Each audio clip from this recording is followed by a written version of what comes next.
नमस्कार, स्वागत है आपका। इंडिया टीवी देख रहे हैं आप। आपके साथ मैं हूं प्राची पाराशर। शाम के 5 बज चुके हैं। वक्त हो गया है मुकाबला का। राहुल गांधी अपनी न्याय यात्रा के साथ आज वाराणसी पहुंचे, रोड शो किया, लोगों को संबोधित किया और देश में दो भारत होने की बात कही। एक अमीरों का भारत, एक गरीबों का भारत। राहुल गांधी की यात्रा यूपी में कांग्रेस को कितना कॉन्फिडेंस दिला पाएगी, इस सवाल सबसे बड़ा है। ऐसा इसीलिए क्योंकि आज राहुल पीएम मोदी के गढ़ में थे। जिस पीएम मोदी के चेहरे पर बीजेपी देश भर में 400 सीटें जीतने की तैयारी में जुटी है, उसी चेहरे को, उसी के गढ़ में चुनौती देना कांग्रेस के लिए आसान बात नहीं। वो भी तब जब यूपी में कांग्रेस की मौजूदा ताकत सिर्फ एक सीट की बची हो, वो भी सोनिया गांधी के राज्यसभा जाने के बाद कितनी सुरक्षित बचती है, कहना मुश्किल है। एक तरफ पीएम मोदी का अकेले दम पर 370 सीट बीजेपी के जीतने का टारगेट है, तो दूसरी तरफ कांग्रेस के सामने यूपी में से फाइनल सफाई का खतरा। आज जब राहुल बीजेपी को ललकार रहे थे, दूसरी तरफ जयराम रमेश स्वीकार कर रहे थे कि कांग्रेस का रिवाइवल कोई जादू की छड़ी घुमाने जितना आसान नहीं है। केशव प्रसाद मौर्य ने राहुल की यात्रा और कांग्रेस की हालत पर तंज कसा और कहा कि राहुल जहां जाते हैं वहां कांग्रेस का सूरज अस्त हो जाता है। ऐसे में बीजेपी के लिए 370 का टारगेट सेट है। यूपी की भूमिका सबसे अहम होगी। ऐसे में सवाल आज ये कि मोदी के टारगेट 370 में यूपी से कितनी सीटें सरप्लस होंगी। रायबरेली अमेठी का क्या होगा? कांग्रेस का रिवाइवल कितनी बड़ी चुनौती है? और क्या पीएम मोदी का कॉन्फिडेंस ये बता रहा है कि इस बार बीजेपी नया इतिहास लिखने का ब्लूप्रिंट पूरी तरह तैयार कर चुकी है? आज इसी पर करेंगे मुकाबला, लेकिन पहले आज के कुछ अहम बयान सुनाते हैं।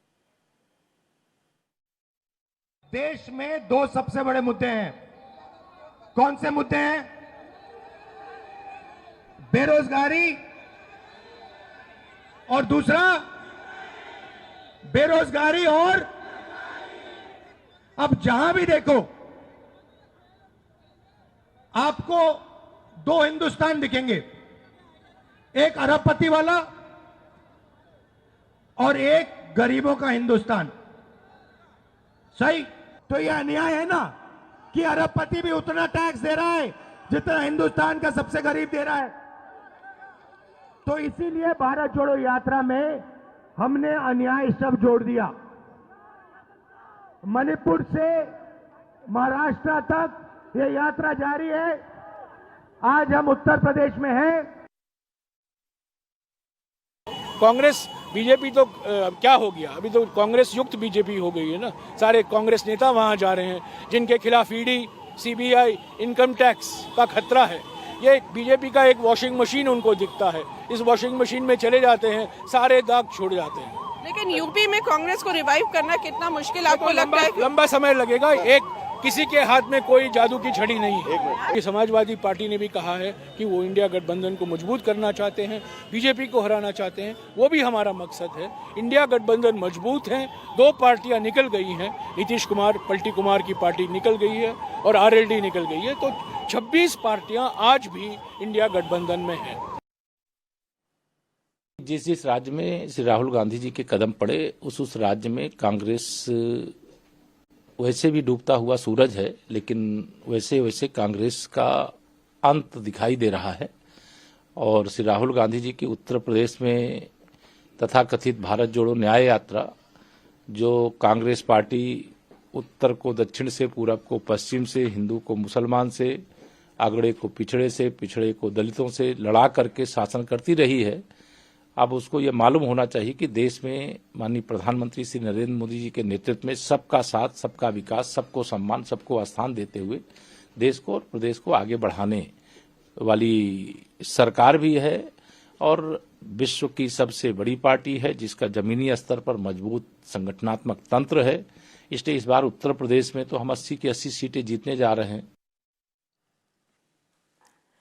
तो किसके दावे में कितनी है मजबूती और किस बिना पर ये दावे हो रहे हैं, इसी पर करेंगे चर्चा। खास मेहमान हमारे साथ जुड़ गए हैं। शलमबड़ी त्रिपाठी, प्रवक्ता भारतीय जनता पार्टी, अरुण राजभर, प्रवक्ता एसबीएसपी, इस वक्त में ज्वाइन कर चुके हैं। अनुपम मिश्रा, प्रवक्ता आरएलडी, घनश्याम तिवारी, प्रवक्ता समाजवादी पार्टी और अजय वर्मा, कांग्रेस के नेता हमारे साथ हैं। आप सभी का बहुत बहुत स्वागत है। शलमबड़ी त्रिपाठी जी, आप ही से शुरुआत कर रही हूँ। 80 में से 80 सीटें जीतने का आप इतना बड़ा टारगेट लेकर चल रहे हैं, रिकॉर्ड जीत आप हासिल करना चाहते हैं, लेकिन देखिए आज राहुल गांधी तो प्रधानमंत्री नरेंद्र मोदी के गढ़ से हुंकार भर रहे थे और बता रहे थे कि इस देश में दो भारत हैं, एक गरीबों का, एक अमीरों का, और इसी बिना पर वो चुनाव जीतेंगे। मुझे लगता है कि अभी आप अपनी डिबेट को लेकर व्यस्त थी और आपने शायद अभी राहुल गांधी जी के रोड शो के पूरे वीडियोस आपने देखे नहीं। अगर आप काशी की बात करेंगे जहां पर राहुल गांधी जी गए हुए हैं, अकेली गाड़ी जाती हुई नजर आ रही है। एक चौराहे को छोड़ दीजिए जहां पर उनके कुछ कार्यकर्ता खड़े थे, तो अकेली गाड़ी निकलती हुई दिखाई दे रही है और पूरी तौर पे काशी के लोगों ने, उत्तर प्रदेश के लोगों ने नकार दिया है।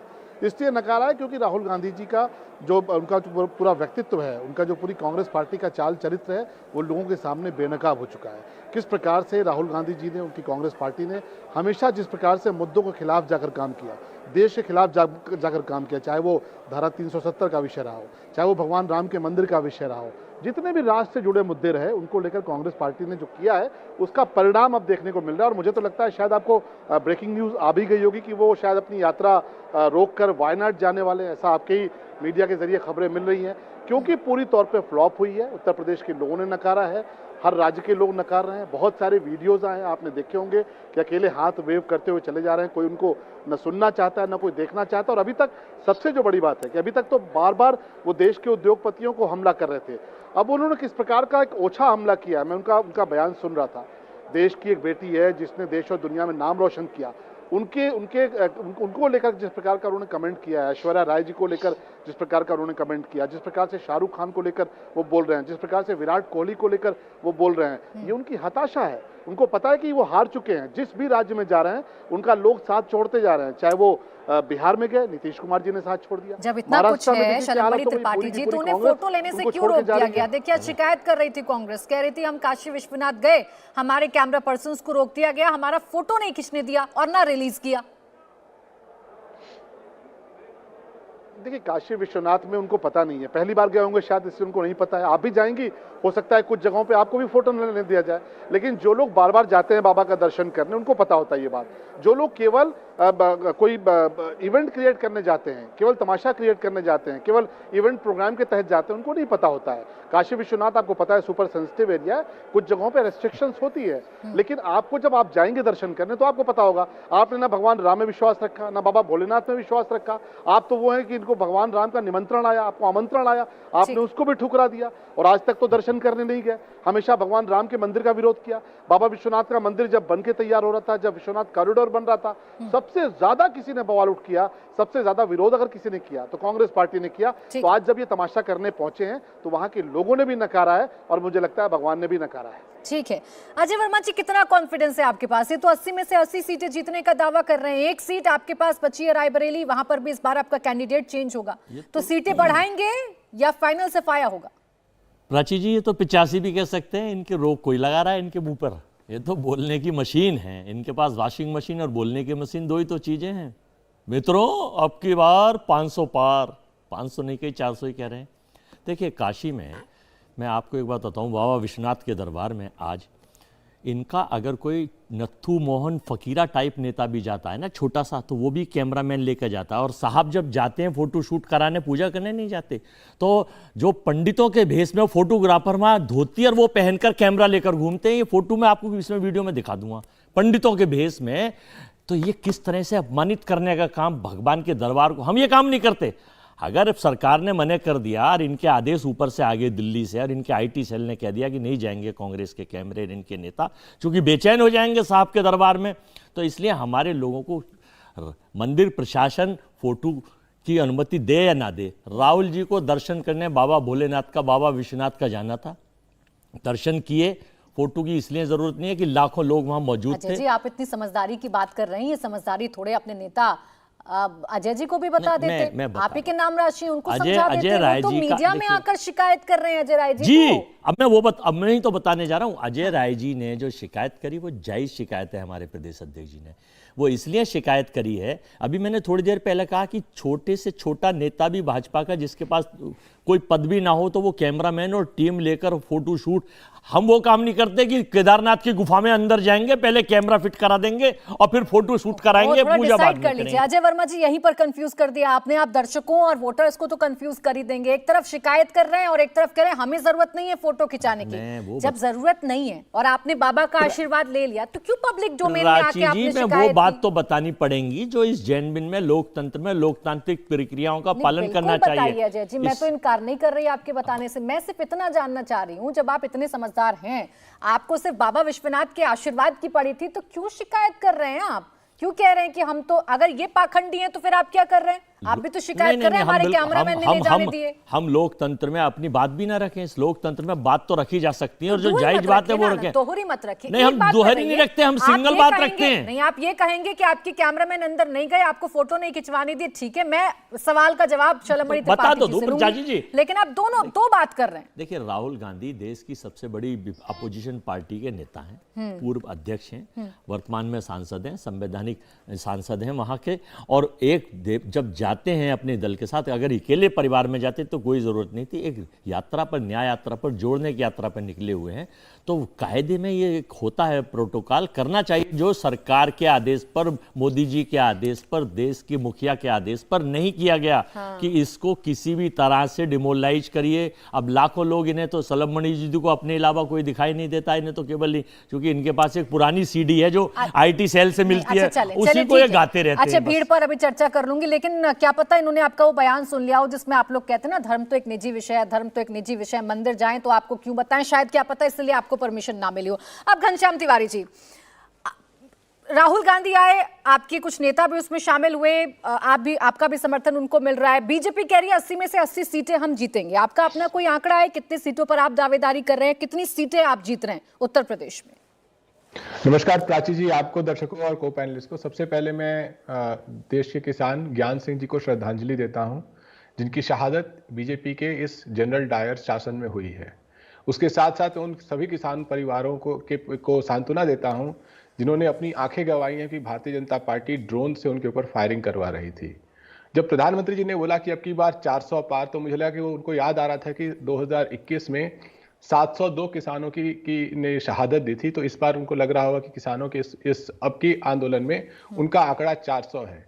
जो प्रधानमंत्री 702 किसानों की शहादत पर टस से मस न हुआ हो, जिसकी सरकार सुप्रीम कोर्ट में खड़े होकर कहती है कि जनता को ये अधिकार नहीं है ये जाने कि पॉलिटिकल पार्टी को चंदा कहां से मिलता है, जिसने 2016 से 2022 में सिर्फ अपने दम पर 10,122 करोड़ रुपया चंदा जमा किया हो, जिसका 1 करोड़ भी कहां से आया वो शलभमणि त्रिपाठी नहीं बता सकते, आप भी नहीं बता सकती, जिसके पास 5,000 करोड़ से ज्यादा इलेक्टोरल बॉन्ड आया हो, और उसकी रस्म अदायगी में जिसने कॉरपोरेट का 14,56,226 करोड़ रुपया NPA माफ कर दिया हो।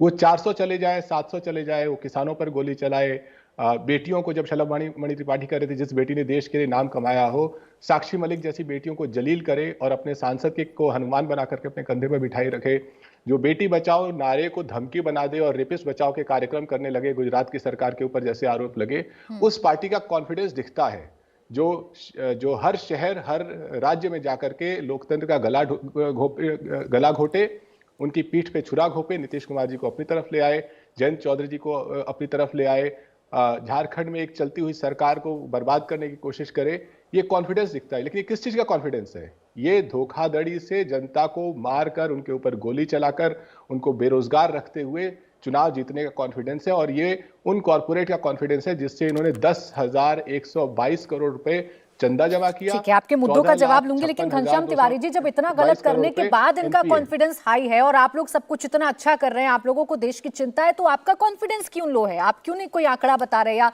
आप क्यों नहीं दावा कर रहे कि हम भारतीय जनता पार्टी को इस बार उत्तर प्रदेश से तो कम से कम साफ कर देंगे? राजी जी, 14 लाख करोड़ का कॉन्फिडेंस कैसा होता है? शलभमणि त्रिपाठी जी के चेहरे पे दिख रहा है।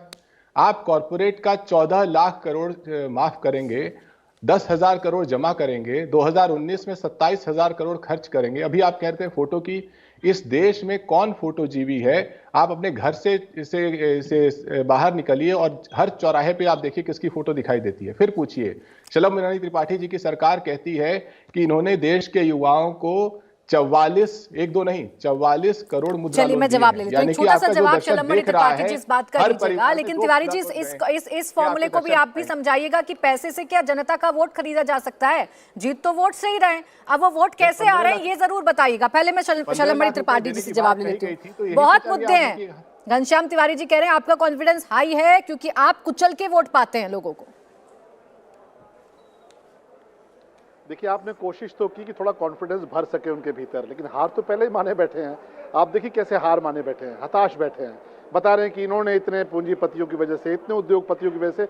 अरे इस देश में लोकतंत्र है, इस देश में जो लोकतंत्र की में महान जनता है उससे बड़ा मालिक कोई नहीं है। और आप हारते हैं तो बार बार जनता को दोष क्यों देते हैं?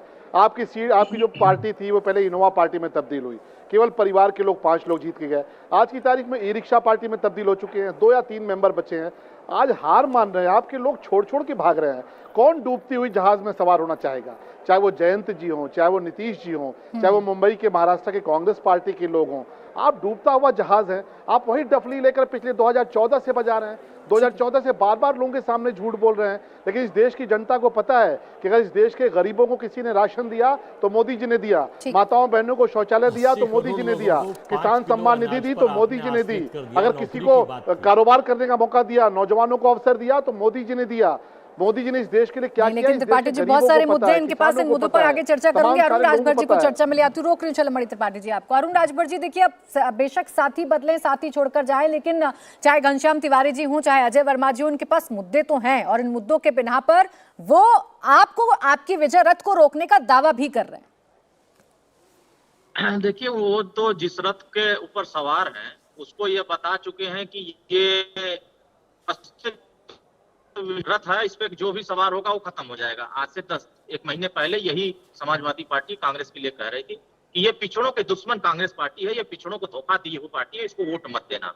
और सवाल इस बात है, गरीबों, चाहे पिछड़ों, दलितों को न्याय दिलाने की बात अगर करते हैं तो इन्होंने दलितों, पिछड़ों, गरीबों, महिलाओं, युवाओं के साथ तो अन्याय किया है।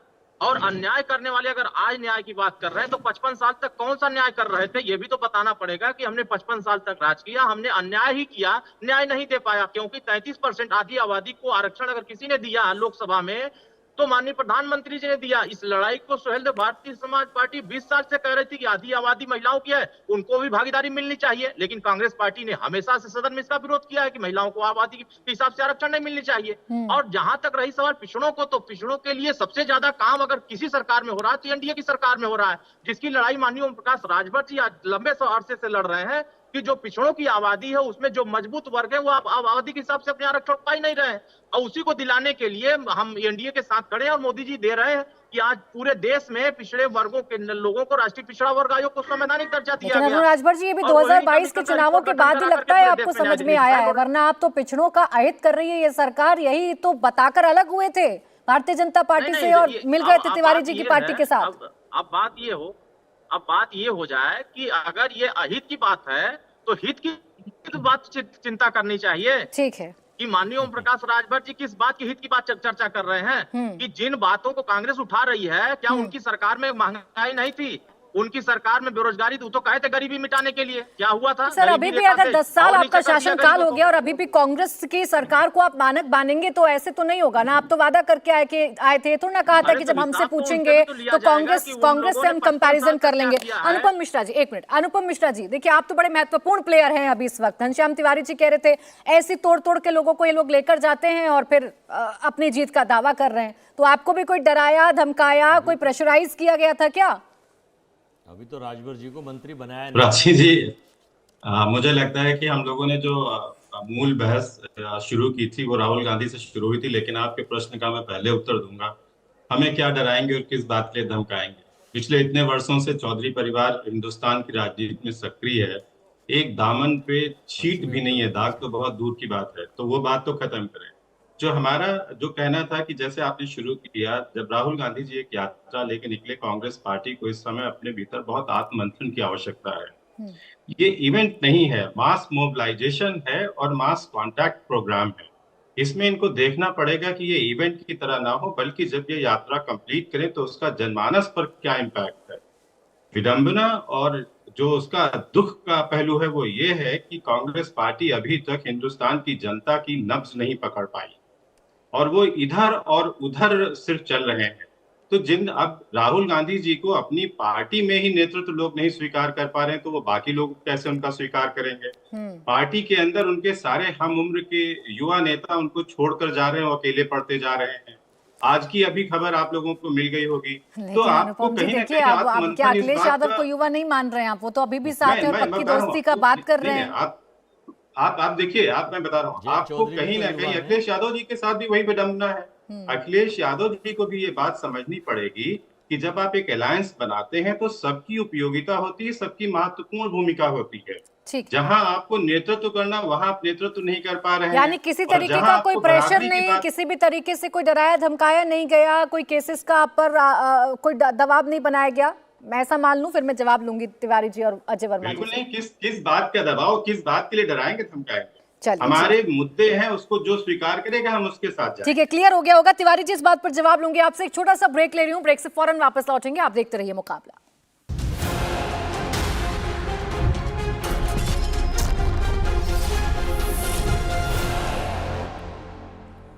ब्रेक के बाद स्वागत है आपका। आप देख रहे हैं मुकाबला। उत्तर प्रदेश के 80 में से 80 सीटों पर किसका दावा मजबूत है और किसका दावा कमजोर है, इसी पर लगातार चर्चा जारी है। घनश्याम तिवारी जी, देखिए सवाल आपसे इसीलिए मैं 80 में से 80 सीटों को लेकर पूछ रही हूँ। इनका कॉन्फिडेंस तो क्यों हाई है, आपने पहले बता दिया मेरे पहले कार्यक्रम के सेगमेंट में, लेकिन आप लोगों का कॉन्फिडेंस कहां गया? आप तो साथ मिलकर चल रहे हैं, कांग्रेस आपके साथ है, हालांकि कितनी सीटों पर लड़ेंगे ये अभी तक खुलकर सामने नहीं आ पाया है। कितनी सीटें जीतेंगे आप लोग?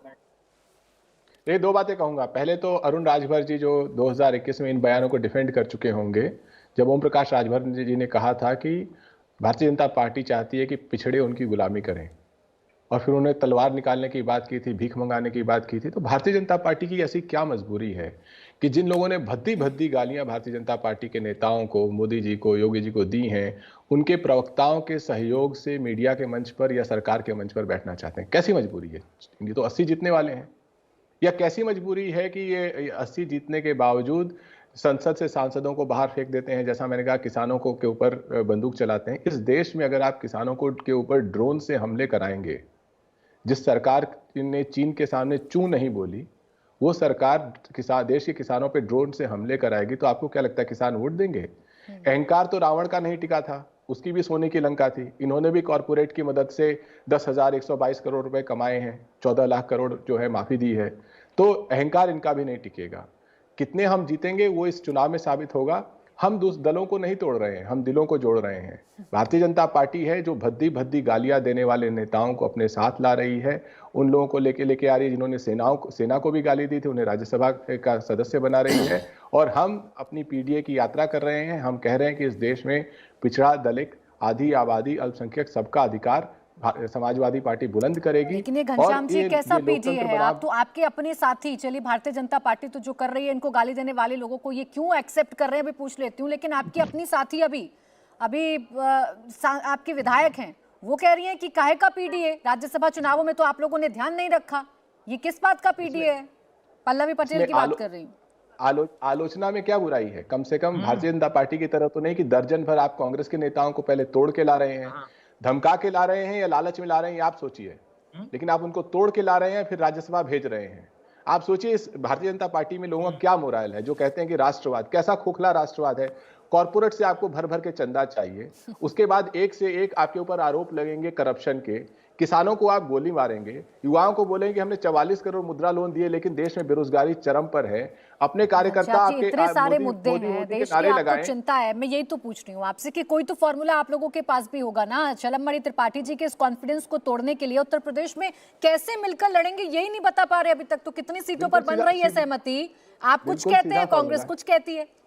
नहीं, बिल्कुल सीधा फॉर्मूला है। सीधा फॉर्मूला ये है कि अगर देश के युवाओं को रोजगार चाहिए, उसे नई सरकार चाहिए, क्योंकि ये रोजगार नहीं देंगे। देश के किसानों को, अन्नदाता को एमएसपी चाहिए, उसे नई सरकार चाहिए, क्योंकि ये तो उसे गोली मारेंगे। देश की बेटियों को न्याय चाहिए, तो उसे नई सरकार चाहिए, क्योंकि ये तो बेटी बचाओ इनके लिए धमकी है। बनेगी नई सरकार? देखिए, हम जहां से शुरू हुए थे वहीं पर आ गए। कैसे बनेगी ये नई सरकार, यही नहीं बता रहे। आप बखूबी मुझे मुद्दों में गोल गोल घुमा रहे हैं, लेकिन क्या स्थिति है यूपी में ही कैसे रोकिएगा, कम से कम ये तो बता दीजिए। चुनाव होगा, वोट पड़ेगा और नई सरकार बनेगी। आपने तो पहले घोषित कर दिया इनके पास पैसा है, हमारे देश में युवाओं ने कसम थोड़ी खाई है कि बेरोजगार बैठे रहेंगे, या बेटियों ने कसम थोड़ी खाई है कि ब्रजभूषण से डरी बैठी रहेंगी। चलो मणि त्रिपाठी जी, अब इस बात का जवाब दीजिए। देखिए उनके पास बहुत सारे मुद्दे, बहुत सारे सवाल, और ऐसी क्या मजबूरी है आपकी, अगर आप इतने कॉन्फिडेंस में हैं कि आपको जरूरत पड़ रही है दूसरी पार्टी के नेताओं की?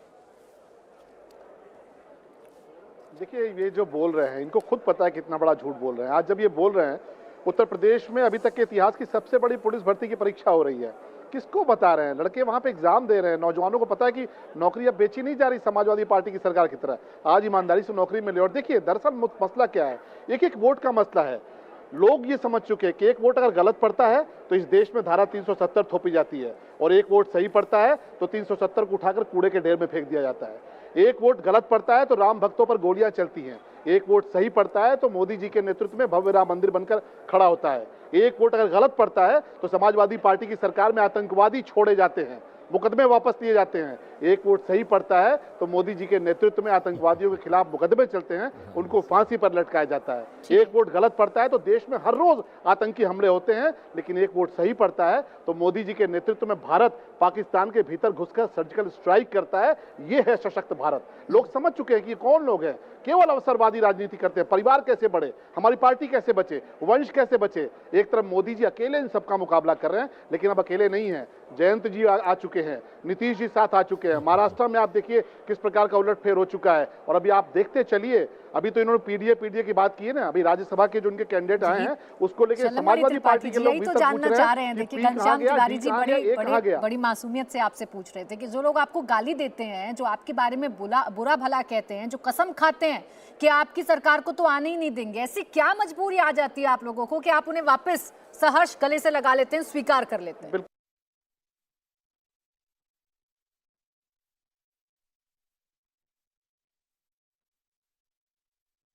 जवाब देता हूं आपको। देखिए गाली महत्वपूर्ण नहीं है, देश महत्वपूर्ण है। गाली या कोई भी आरोप महत्वपूर्ण नहीं है। और गाली किसने दिलवाई, ओम प्रकाश जी ने तो बता दिया। अरुण जी बैठे हैं, ये लोग बैठ के किस प्रकार के स्क्रिप्ट लिखवा के देते थे, और गाली कभी नहीं दी। ओम प्रकाश जी ने गाली कभी नहीं दी, उन्होंने तो ईमानदारी से इनका साथ दिया। लेकिन फिर हम कहते हैं कि कोई गाली, कोई भी अपशब्द, कोई भी आरोप हमारे लिए महत्वपूर्ण नहीं है। ये देश महत्वपूर्ण है। ये देश के लोग समझ चुके हैं कि मोदी जी के नेतृत्व में ही भारत सशक्त हो सकता है। ये तो देश को बेच खाएंगे, ये तो देश को तबाह कर देंगे। रोज आतंकी हमले कराएंगे, इनका तो कुनबा बढ़ता जा रहा है। इनका कुनबा तो बढ़ता जा रहा है। आप बेशक कहें कि डर से बढ़ रहा है, आप बेशक कहें ईडी सीबीआई का इस्तेमाल, आप बेशक कहें कि ये आपकी पार्टी को तोड़कर लेकर जा रहे हैं, लेकिन सबसे ज्यादा नुकसान तो आप ही को हो रहा है। महाराष्ट्र ले लीजिए, उत्तर प्रदेश में आपकी एंट्री करने से पहले जयंत चौधरी अलग हो गए, एक एक करके नेता आप लोगों को छोड़कर जा रहे हैं। अब एमपी से भी खबरें आ रही हैं। मैडम देखिए, सुप्रीम कोर्ट के आदेश से मंदिर का निर्माण हुआ। मोदी साहब बात ओबीसी की करते हैं 54% की, क्या राम मंदिर के लिए जो कमेटी बनी है उसमें एक भी ओबीसी है? अगर हैं तो बता दें। लेकिन ये हाथी के दांत खाने के और होते हैं, दिखाने के और होते हैं। बीच में ना बोले। एक नहीं है। दूसरा, ईडी और सीबीआई से मित्रों सबको डर लगता है। ईडी और सीबीआई से सबको डर। मैं आपके बीच नहीं बोला था, थोड़ा समझ लीजिए, थोड़ा बेचैन ना हो।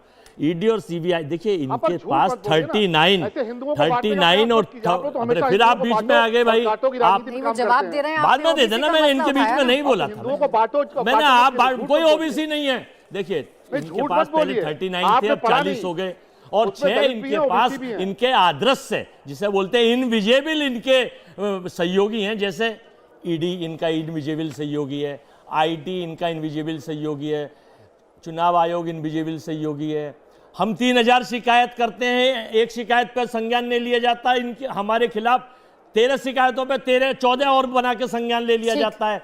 जैसे एक इनके पास ऑपरेशन लोटस इनका आदर्श सहयोगी है, और ऑपरेशन थैला इनका। तो 6 जो इनके आदर्श सहयोगी हैं साहब, सब डर सबको लगता है। अगर चाब्राण साहब का वो घोटाला इन्हें अभी दिखाई दे रहा था। अच्छा, लेकिन अजय वर्मा जी, बड़ी कमाल की बात है। मेरे घर से कोई सदस्य रूठ कर किसी दूसरे के घर में जाकर बैठा है, तो पहले तो मैं ये पता करूंगी ना घर में क्या हुआ, उसके बाद तो मैं पड़ोसी से जाकर हमारी लड़ाई होगी ना कि हमारे सदस्य को क्यों बैठा लिया अपने घर में। आप तो अपने घर की समीक्षा ही नहीं करते।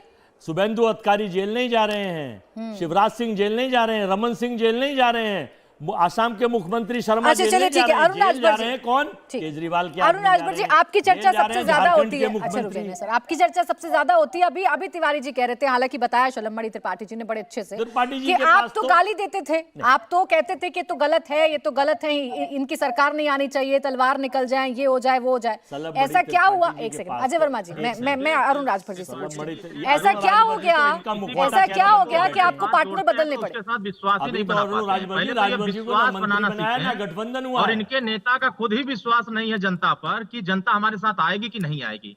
जिसके साथ ये विश्वास करना चाहते हैं वो इनके साथ क्यों नहीं रहना चाहता? अरे इसीलिए अभी नहीं तो रहना आपको ना चाहता है कि मंत्री ये बनाया, जुबान से कुछ और कहते लगातार हैं मांग हो रही है, और ना अंदर आपको कमरे कोई में कुछ सीट और दी है, करते ना हैं। गठबंधन और हुआ है। जिसके साथ इन्होंने लेकिन राय पता नहीं किया, आपकी क्या चाहे वो मजबूरी है, बहन जी के आपके साथ पीछे गठबंधन कौन सी किया हो, चाहे अन्य अदृश्य दलों के साथ, शक्तियां हैं सुरेंद्र कि आप भट्ट यहाँ क्यों बैठकर नहीं उनके इनके सुर साथ में सुर विश्वास मिला बन रहे पाया? हैं? उनके झूठ विश्वास को इसलिए नहीं डबल बन झूठ पाता है बनाकर कि अच्छा, बता रुक रहे जाइए, हैं। रुक इनका जाइए, एजेंडा साफ नहीं है, इनका विचार साफ नहीं है। इनके साथ कोई इसलिए नहीं जाना चाहता है कि ये ब्लैकमेलिंग करते हैं, ये लोगों को अंधकार में रख करके राजनीति करते हैं। और यही राजनीति अब उत्तर प्रदेश देश के लोगों को पसंद नहीं आ रही है। हम स्पष्ट राजनीति करना चाहते हैं। तिवारी जी इसी से भयभीत है कि जिस राज्य में राहुल गांधी जी की यात्रा गई, आप उस राज्य में उनके साथ जाने को तैयार नहीं। आपके राज्य में आया, पूरे कार्यक्रम में शामिल होने से आपने इनकार कर दिया। दो बिहार लोकसभा जाने के लिए खाली तैयार हुए। तो ये क्या है? आपका विश्वास क्यों नहीं है आपके गठबंधन पर? अच्छा, जवाब इसका दीजिए मतलब तिवारी आपने जी इस पर। विश्वास पैदा कर दिया है और लोगों का भरोसा तोड़ लिया है। इसीलिए तो लोग माननीय ओम प्रकाश राजभर जी के और सुहेलदेव भारतीय समाज पार्टी और एनडीए के हाँ, साथ आ जवाब रहे ले हैं। लूं जल्दी से। और इसी घनश्याम लड़ाई तिवारी को जी, देख जवाब करके दे दीजिए, डर ऐसा करके क्या है बौखला करके कि एक के बाद एक बातें आप कर रहे लोग हैं। टूटते जा रहे हैं? आप बेशक आरोप लगाते रहिए त्रिपाठी जी पर।